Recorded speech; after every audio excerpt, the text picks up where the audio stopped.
Hi guys, आप सभी कैसे हैं। और मैं आशा करता हूँ आप लोग बिल्कुल ठीक होंगे। तो गाइस, आज हम लोग बात करेंगे 27 अप्रैल 2022 के करंट अफेयर की। इसमें से जितने भी आज क्वेश्चन बन सकते हैं वो सारे मैं यहाँ पे लेके आया हूँ। तो आप लोग बस वीडियो में शुरू से लेके अंत तक बने रहें और आपको डेफिनेट आज कुछ ऐसा समझ में आने वाला है जिससे करंट अफेयर आपकी मजबूत होने वाली है। तो चलिए हम लोग बात करेंगे पहले क्वेश्चंस की।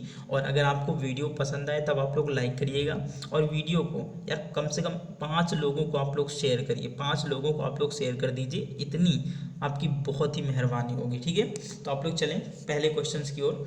देखते हैं क्या लिखा हुआ है। किस देश को 21 अप्रैल से 24 अप्रैल 2022 तक होने वाले पेरिस बुक फेस्टिवल 2022 में गेस्ट ऑफ ऑनर कंट्री के रूप में नामित किया गया है। ठीक है, तो ऑप्शन नंबर फर्स्ट हो जाएगा England, B Bharat, C Indonesia और डी जापान। तो इसका राइट आंसर हो जाएगा भारत। भारत को क्या किया गया है, गेस्ट ऑफ ऑनर कंट्री के रूप में बनाया गया है, क्योंकि यहाँ पर मनाया जाएगा बुक फेस्टिवल 2022। कौन सा बुक फेस्टिवल 2022 यहाँ पर मनाया जाएगा और उसके लिए गेस्ट ऑफ ऑनर के रूप में भारत को चुना गया है। यह घोषणा जो है 2018 में इमैनुअल मैक्रो के द्वारा की जाती है, जो उस समय फ्रांस के राष्ट्रपति थे और वर्तमान में भी फिर से इनको क्या किया गया है, राष्ट्रपति बना दिया गया। अभी कल मैंने आपको पढ़ाया था कि फ्रांस में अभी राष्ट्रपति के चुनाव फिर से हुए थे और उसमें से फिर इमैनुअल मैक्रो को ही राष्ट्रपति चुना गया है। और 20 वर्षों से अधिक राष्ट्रपति बनने वाले ये फ्रांस के पहले राष्ट्रपति हैं। ठीक है, इतना यहाँ से ओके। फ्रांस की राजधानी आपको पता है कि पेरिस है। फ्रांस की राजधानी क्या है, पेरिस है।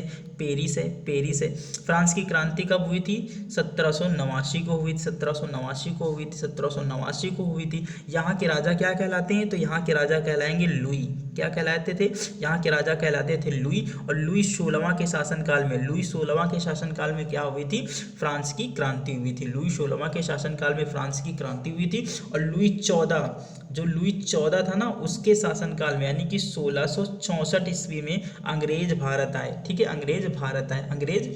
लुई 14 के शासनकाल में अंग्रेज भारत आते हैं और लुई 16 के शासनकाल में 1789 में फ्रांस की क्रांति होती है, जिसके बाद लुई का पद क्या कर दिया जाता है, खत्म कर दिया जाता है। क्योंकि 1789 की क्रांति हुई थी उसमें लुई 16वां को और इसकी पत्नी जो ऑस्ट्रिया के राजा की बेटी थी, उन दोनों को फांसी पर चढ़ा दिया जाता है। और इसी से लुई के शासनकाल का क्या हो जाता है, अंत हो जाता है। और एक नेपोलियन बोनापार्ट नाम करके एक व्यक्ति आता है और वो सत्ता पे काबिज होगा। ओके गाइस, तो हम लोग देख लेते हैं इसके एक्सप्लेन को। और इसके एक्सप्लेन में क्या लिखा हुआ है आप लोग इसको पढ़ते जाया करिए। ठीक है, और आप अगर नोट करते वीडियो को पॉज करिए और नोट कर लीजिए, क्योंकि ये बहुत ही इंपॉर्टेंट क्वेश्चन है आपके लिए। ठीक है, तो चलिए हम लोग बात करते हैं इसके एक्सप्लेन की। और देखिए क्या लिखा हुआ है। राष्ट्रपति इमैनुअल मैक्रोन ने 2018 में दिल्ली के फ्रांसीसी राष्ट्रपति की यात्रा के दौरान संयुक्त वक्तव्य में घोषित किया था, जिसके तहत भारत को 21 अप्रैल से 24 अप्रैल 2022 तक होने वाले पेरिस बुक फेस्टिवल 2022 में गेस्ट ऑनर कंट्री के रूप में नामित किया गया। ठीक है, तो चलिए अब हम लोग बात करते हैं क्वेश्चन नंबर 2 की। और क्वेश्चन नंबर 2 देखिए क्या लिखा हुआ है। हाल ही में किस मंत्रालय के द्वारा किसान भागीदारी प्राथमिकता हमारी पहल शुरू की गई है। ठीक है, हमारी पहल शुरू की गई, तो किस मंत्रालय के द्वारा शुरू की जाएगी, तो किसान शब्द जुड़ा हुआ है ना, किसान शब्द जुड़ा हुआ है, तो आपको कहीं सोचना ही नहीं है कौन सा हो जाएगा, कृषि एवं किसान कल्याण मंत्रालय। ठीक है, तो हाल ही में कृषि एवं किसान कल्याण मंत्रालय के द्वारा 30 अप्रैल 2022 तक के लिए किसान भागीदारी प्राथमिकता हमारी पहल की शुरुआत की गई है। ठीक है, इसे पूरे देश में लागू किया गया है। ठीक है, पूरे देश में लागू किया गया है। वर्तमान में कृषि एवं किसान कल्याण मंत्री कौन हो जाएंगे, तो नरेंद्र सिंह तोमर। कौन हो जाएंगे, नरेंद्र सिंह तोमर हो जाएंगे कृषि एवं कल्याण मंत्री। ठीक है, इनकी कॉन्स्टिट्यूंसी क्या है, तो ये ग्वालियर से क्या है, ये ग्वालियर से लोकसभा सदस्य हैं। ग्वालियर से ये क्या है, ग्वालियर से लोकसभा सदस्य हैं। भारतीय कृषि अनुसंधान केंद्र की अनुसंधान संस्थान की स्थापना हुई थी 1 अप्रैल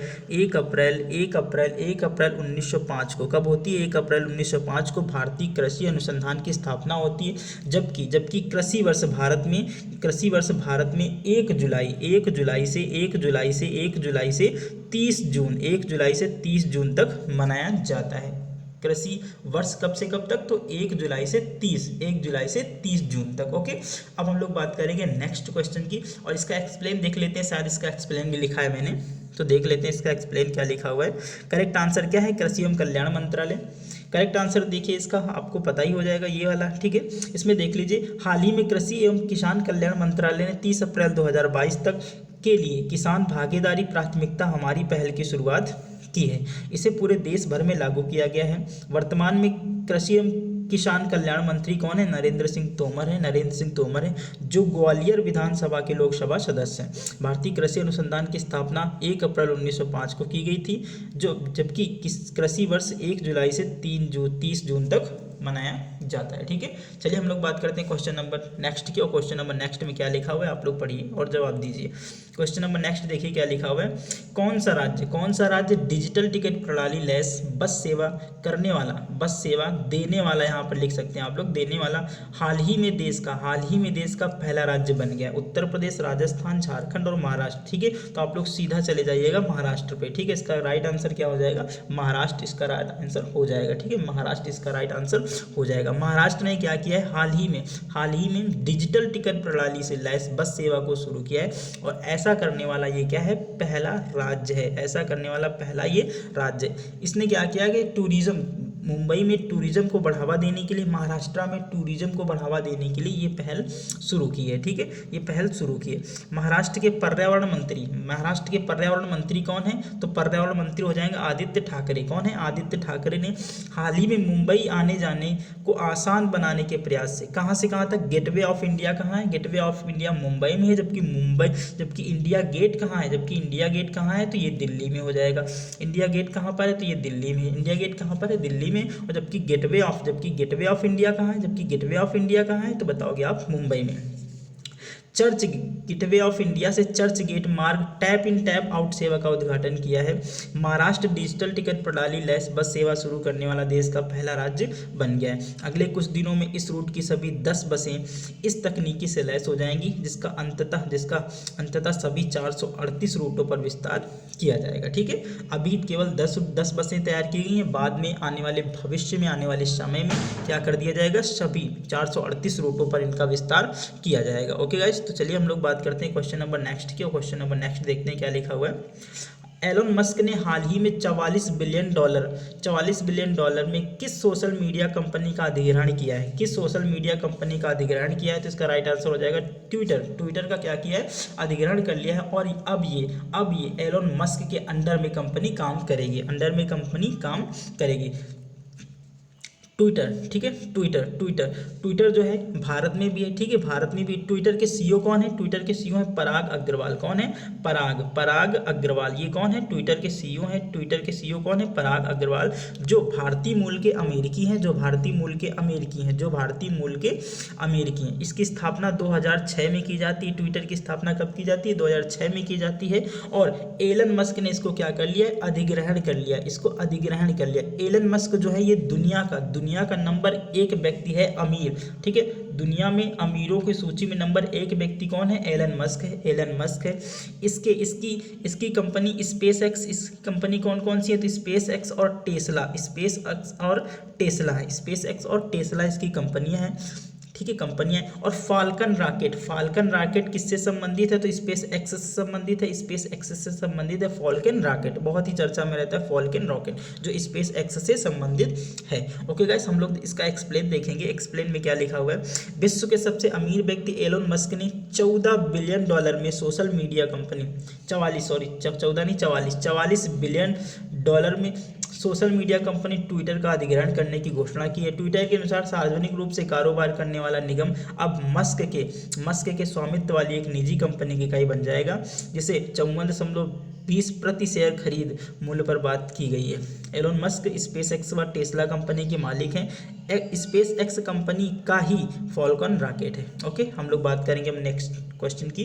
तो देखिए क्या लिखा हुआ है, हाल ही में पद्म श्री पुरस्कार से सम्मानित किस भाषा की लेखिका बीना पानी मोहंती का 85 वर्ष की आयु में निधन हो गया है? तो उर्दू, हिंदी, तमिल और उड़िया। तो इसका राइट आंसर क्या हो जाएगा? इसका राइट आंसर हो जाएगा उड़िया। तो उड़िया उड़ीसा में रहने वाली बीना पानी मोहंती का जो 85 वर्ष की थी, इनका हाल ही में निधन हो गया है। और ये किस भाषा की ये लेखिका की? तो बताओगे उड़िया भाषा की। किस भाषा की? तो उड़िया भाषा की क्या थी? ये लेखिका थी। इनको पद्म श्री पुरस्कार से सम्मानित किया गया था और इनका हाल ही में क्या हो गया? निपटारा हो गया। हाल ही में निपटारा हो गया। अब हम लोग बात करेंगे ओडिशा की। ठीक है, ओडिशा की। तो सबसे पहले तो हम देख लेते हैं जो ओडिशा था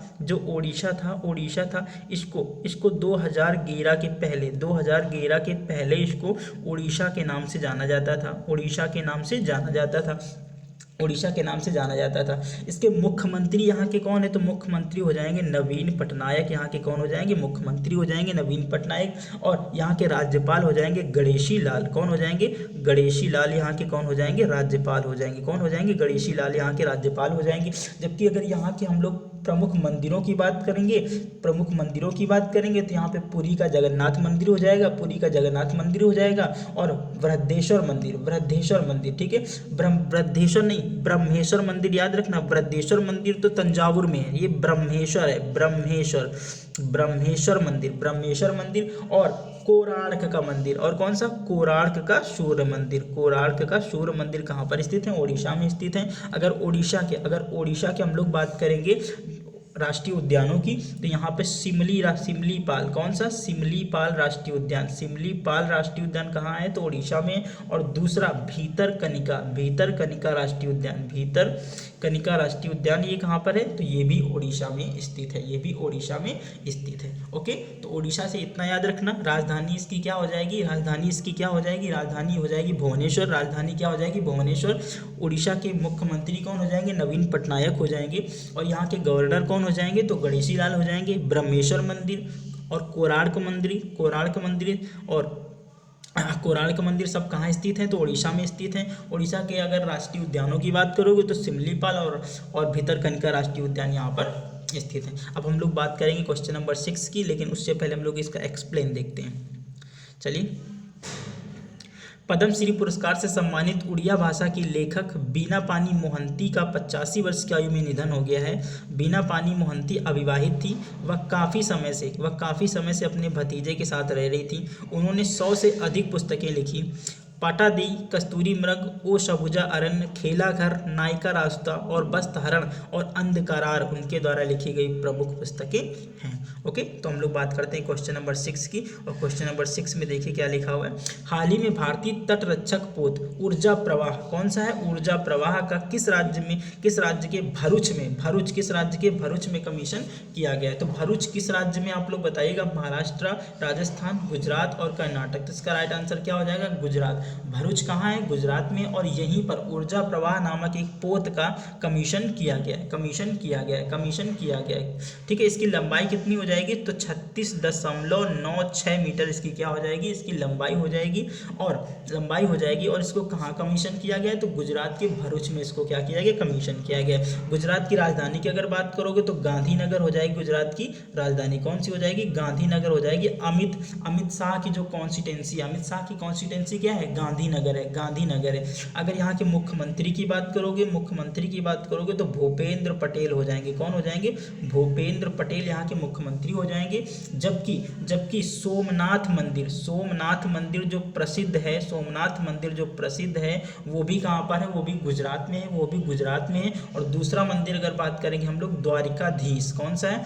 द्वारिकाधीश मंदिर कहाँ पर है? तो ये भी गुजरात में। ये भी कहाँ है? गुजरात में। अगर राष्ट्रीय उद्यानों की हम लोग बात करेंगे तो गिर राष्ट्रीय उद्यान कहाँ है? ये गुजरात में है। और मरीन राष्ट्रीय उद्यान, कौन सा? मरीन राष्ट्रीय उद्यान भी कहाँ पर है? तो गुजरात में। मरीन राष्ट्रीय उद्यान कहाँ है? गुजरात में। ओके, हम लोग बात करेंगे क्वेश्चन नंबर नेक्स्ट की, लेकिन उससे पहले एक्सप्लेन। जैसा कि हर क्वेश्चन के बाद आपको पता है कि मैं एक्सप्लेन देता हूं। ऊर्जा प्रवाह पोत की लंबाई कितनी है? 36.96 मीटर, जिसे भरूच गुजरात में कमीशन किया गया है। गुजरात की राजधानी क्या हो जाएगी? गांधीनगर, और मुख्यमंत्री कौन हो जाएंगे? भूपेंद्र पटेल। अब हम लोग बात करते हैं क्वेश्चन नंबर 7 की। क्वेश्चन नंबर 7 देखिए, हाल ही में विश्व की सबसे बुजुर्ग महिला केन तनाका का निधन हो गया है, वह किस देश से संबंधित थी? आप लोगों ने चर्चा में सुना होगा कि जो केन तनाका थी, इनको गिनीज बुक रिकॉर्ड में भी शामिल किया गया था, क्योंकि ये विश्व की सबसे बुजुर्ग महिला थी। और ये किस देश से संबंधित थी? तो ये जापान से संबंधित थी। किस देश से? जापान देश से संबंधित थी। और इनकी उम्र जो थी वो 119 साल हो गई थी। कितनी? 119 साल हो गई थी। और ये 119 साल में क्या हो गई हैं? स्वर्गवासी हो गई हैं। स्वर्गवासी हो गई, यानी कि इनका देहांत हो गया है। ठीक, इनका देहांत हो गया। किस देश से संबंधित थी? तो जापान से संबंधित थी। जापान से संबंधित थी। नाम क्या है? केन तनाका। तो आप लोग इस पे जरा ट्रिपल स्टार लगा लीजिएगा, ट्रिपल स्टार लगा लीजिए। ये क्वेश्चन आने की बहुत ही संभावना है। अब कौन बना है? तो अब देख लीजिए, अब सबसे बुजुर्ग महिला का रिकॉर्ड किसके पास है? तो अब जो है लेशीले रेडनोन सिस्टर एंड्रो विश्व की सबसे बुजुर्ग महिला बन गई हैं। इनकी उम्र 118 साल 73 दिन है। 118 साल 73 दिन है। तो अगर बात करेंगे हम लोग इसके एक्सप्लेन की, तो विश्व की सबसे बुजुर्ग महिला जापान की केन तनाका हैं, जो 119 साल की थी। 119 साल की उम्र में इनका क्या हो गया? निधन हो गया। उनका निधन 19 अप्रैल 2022 को हुआ। 19 अप्रैल 2022 को हुआ। यह जानकारी सरकार ने 25 अप्रैल 2022 को दी थी, यानी जापान सरकार ने 25 अप्रैल 2022 को दी थी। अगर बात करेंगे, जापान की राजधानी टोक्यो है। जापान की राजधानी क्या हो जाएगी? टोक्यो हो जाएगी जापान की राजधानी। और 20 में, ठीक है, और 2020 में 32वें नंबर के ओलंपिक खेलों का आयोजन कहाँ किया गया है? टोक्यो में। कौन से? टोक्यो ओलंपिक कौन से नंबर के थे? 32वें नंबर के थे। इनका आयोजन कहाँ किया गया? टोक्यो में किया गया। और टोक्यो पैरा ओलंपिक किस नंबर के थे? तो वे थे 16वें नंबर के। कौन थे? वे 16वें नंबर के थे। उसका भी आयोजन कहाँ किया गया? टोक्यो में। टोक्यो किसकी राजधानी? जापान की राजधानी। जापान के वर्तमान में पीएम कौन है? तो फोमियो किशिदा क्या है? यहाँ के वर्तमान प्रधानमंत्री हैं। जबकि जापान की मुद्रा क्या हो जाएगी? तो जापान की मुद्रा हो जाएगी येन। जापान की मुद्रा क्या है? येन जापान की मुद्रा है। ओके, हम लोग बात करेंगे क्वेश्चन नंबर नेक्स्ट की। और क्वेश्चन नंबर नेक्स्ट में देखते हैं क्या लिखा हुआ है। हाल ही में आईपीएल में 6000 रन बनाने वाले दूसरे बल्लेबाज कौन बन गए हैं? ठीक है, दूसरे बल्लेबाज। सबसे पहले तो कौन हो जाएंगे? सबसे पहले हो जाएंगे विराट कोहली। और दूसरे बल्लेबाज कौन बन गए हैं? शिखर धवन। कौन बन गए हैं? शिखर धवन। ठीक है, इन्होंने 6000 रन आईपीएल में बना लिए। 6000 रन आईपीएल में बना लिए। और अभी कल इन्होंने क्या किया? 200वां मैच अपना खेला। 200वां आईपीएल मैच खेला इन्होंने। और 200वें मैच में सबसे ज़्यादा लंबी पारी खेलने वाले कौन बन गए? तो विराट कोहली बन गए। इन्होंने अप्रॉक्सीमेट शायद 88 रनों की पारी खेली। कितनी? 88 रनों की पारी खेली। 88 रनों की पारी खेली। और ऐसा करने वाली पूरे भारत के पहले खिलाड़ी बन गए हैं जिन्होंने अपने 200वें आईपीएल मैच में सबसे ज़्यादा रनों की पारी खेली है। इन्होंने टी20 मैचों में 9000 से अधिक रन बना लिए। 9000 से अधिक रन बना लिए। और ये एक भारत के खिलाड़ी, इतना याद रखिएगा आप लोग। ठीक है, हम लोग भी बात करेंगे इसके एक्सप्लेन की। और इसके एक्सप्लेन में देखते हैं क्या लिखा हुआ है। हाल ही में शिखर धवन के द्वारा आईपीएल के इतिहास में 6000 रनों के आंकड़े को पार कर लिया गया है। इन्होंने टी20 में 9000 से अधिक रन बनाए। हाल ही में इन्होंने आईपीएल का 200वां मैच खेला। और अपने 200वें मैच में सबसे अधिक रन बनाने का रिकॉर्ड शिखर धवन के पास है। ठीक है, चलिए हम लोग बात करते हैं क्वेश्चन नंबर 9 की। हाल ही में केंद्र सरकार के द्वारा कितने लिख लेना यहाँ पे, कितने यूट्यूब चैनलों को ब्लॉक कर दिया गया है। ठीक है, कितने यूट्यूब चैनलों को? तो 16 यूट्यूब चैनलों को हाल ही में अभी क्या कर दिया गया? ब्लॉक कर दिया। जिसमें से जो 10 थे वो इंडियन थे। कितने थे? 10 जो थे वो इंडियन थे।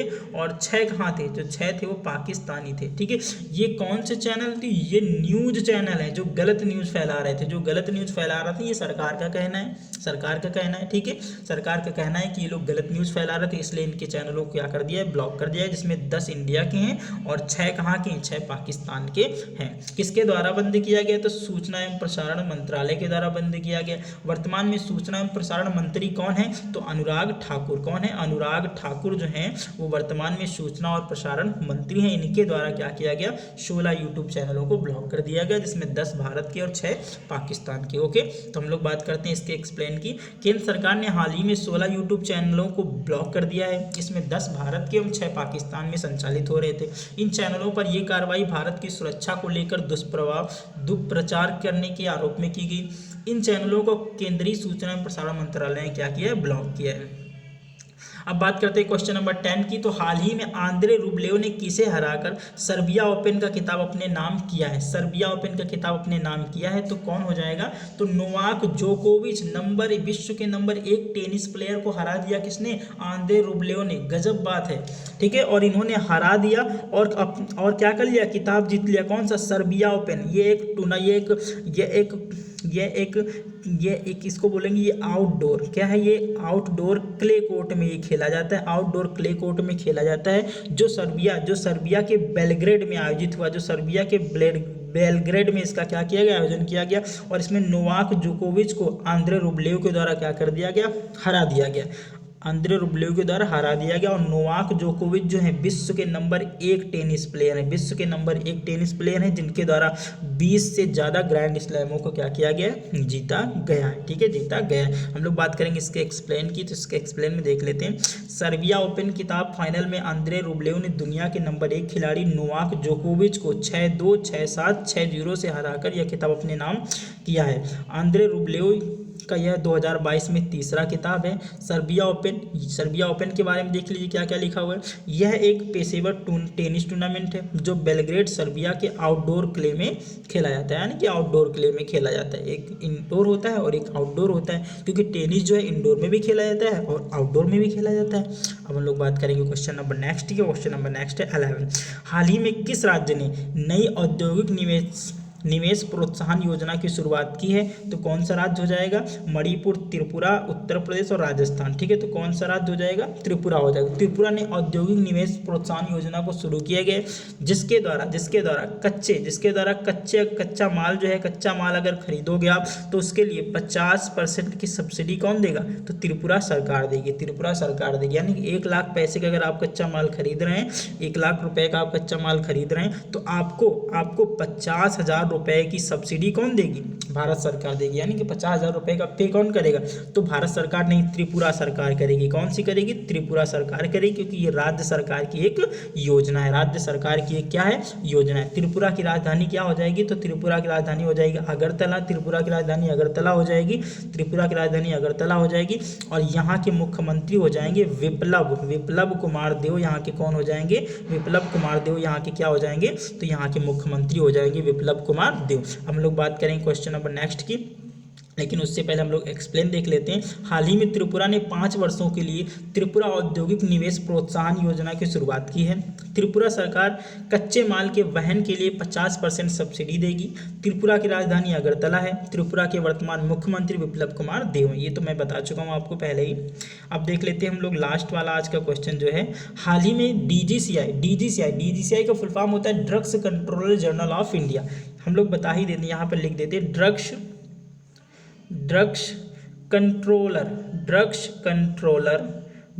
कंट्रोलर जर्नल ऑफ इंडिया इसका क्या है? फुल फॉर्म है DGCI का। हाल ही में DGCI ने 6 से 12 वर्ष के बच्चों को आपातकालीन स्थिति में किस कोविड वैक्सीन को मंजूरी प्रदान की है? ठीक है, तो कोविड-19 यहाँ पे मत लिखना, यहाँ पे लिखना कोविडशील्ड, ठीक है। यहाँ पे कोविडशील्ड होगा, कोविडशील्ड ऑप्शन पे कर लीजिएगा। कोविडशील्ड, कोवैक्सीन, स्पुतनिक और में से कोई नहीं। तो इसकी कौन सी वैक्सीन को मंजूरी दी गई है? तो कोवैक्सीन, ठीक है, कोवैक्सीन, ठीक है, कोवैक्सीन को किसके द्वारा बनाया गया? तो आप लोग बताओगे। कोवैक्सीन जो है इसको भारत बायोटेक, किसके द्वारा? भारत बायोटेक के द्वारा बनाया गया। जो कंपनी कहाँ पर स्थित है? जो हैदराबाद में स्थित है। जो कहाँ स्थित है? जो हैदराबाद में स्थित है, ठीक है। कोवैक्सीन, शायद मुझे याद नहीं आ रहा, आप लोग जरा कमेंट बॉक्स में बता दीजिएगा कोवैक्सीन जो है वो भारत बायोटेक बनाती है कि नहीं बनाती है। मुझे अभी फ़िलहाल याद नहीं आ रहा है। आप लोगों को अगर याद हो तो कमेंट बॉक्स में क्लियर कर देना ज़रा, ठीक है। तो इसके द्वारा क्या किया गया? 6 से 12 वर्ष के बच्चों को आपातकालीन स्थिति में क्या कर दिया गया है? इसको मंजूरी दी गई है। ओके, हम लोग इसके एक्सप्लेन की बात कर लेते हैं। इससे पहले 5 से 12 वर्ष के बच्चों के लिए कार्बोवैक्स को मंजूरी प्रदान की गई थी। वैक्सीन कोवैक्सीन, यहाँ पे लिख देना कोवैक्सीन। कोवैक्सीन वर्तमान में 15 से 18 वर्ष की आयु के बच्चों को दी जा रही है। DGCI या केंद्रीय औषधि मानक नियंत्रण संगठन का एक CDSCO का विभाग है। इसका मुख्यालय नई दिल्ली में। हमने बताया आपको जो DGCI उसका फुल फॉर्म होता है drugs controller journal of India, और यहाँ पे लिखा है CDSCO को फुल फॉर्म होता है कंट्रोल सेंट्रल, ठीक है, लिख लेना आप लोग central drugs and standard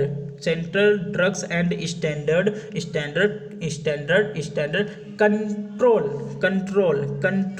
organisation, ठीक है, कंट्रोल ऑर्गेनाइजेशन यानी कि central drugs and standard control organisation, ये फुल फॉर्म है किसका, CDSCO का। तो आज के 12 क्वेश्चन होते हैं यहाँ पे समाप्त। तो अगर आपको वीडियो पसंद आया तो गाइस आप लोग वीडियो को शेयर करिए और वीडियो को लाइक करना बिल्कुल भी मत भूलिए, ठीक है, और कमेंट करके मुझे बताइए कि आपको वीडियो कैसा लगा है, ठीक है। तो चलिए हम लोग मिलते हैं कल यानी कि 28 अप्रैल के करंट अफेयर में। तो मिलते हैं नेक्स्ट दिन नेक्स्ट क्वेश्चनों के साथ, तब तक के लिए बाय, टेक केयर।